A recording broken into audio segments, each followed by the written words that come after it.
it's time for English. Your cap's gone. I know, sorry, blew off. So I don't know what condition my hair's in, but well, it's gotta be. It looks alright.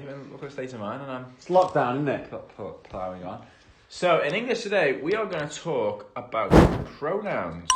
Professional nouns. That's for you, Dave. No, not professional nouns. These are actually words that kind of replace nouns. Like pro YouTubers who are probably going to replace us once this is all. Oh yeah, but it's one of those things in English that I bet the boys and girls have probably been using them ever since they were able to read and write, but may not have necessarily known what they were called.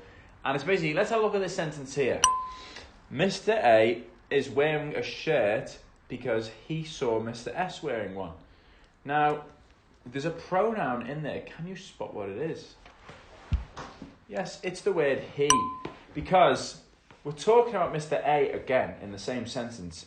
Everyone's always talking about him. But we don't need to say his name again because we've already mentioned him. So Mr. A is wearing a shirt because we know who it's talking about because we've already mentioned his name, because he saw Mr. S wearing one. Now, I've only just been mentioned at the end, so that he does not refer to me. We know it refers to Mr. A. And if we just said Mr. A's name again, it would sound a bit silly to say Mr. A is wearing a shirt because Mr. A saw Mr. S wearing one. It gets a bit confusing and it's unnecessary. Yeah, we call that repetitive. And the problem is when a story gets repetitive, it starts to get a little bit boring.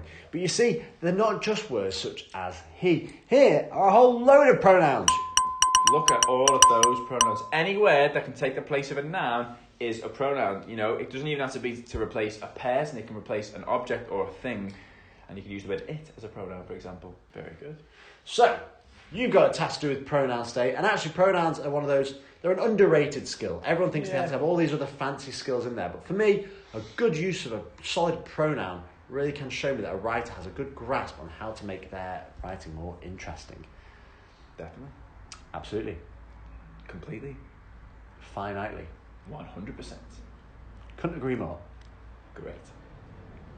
Are we done? I think we are. Okay.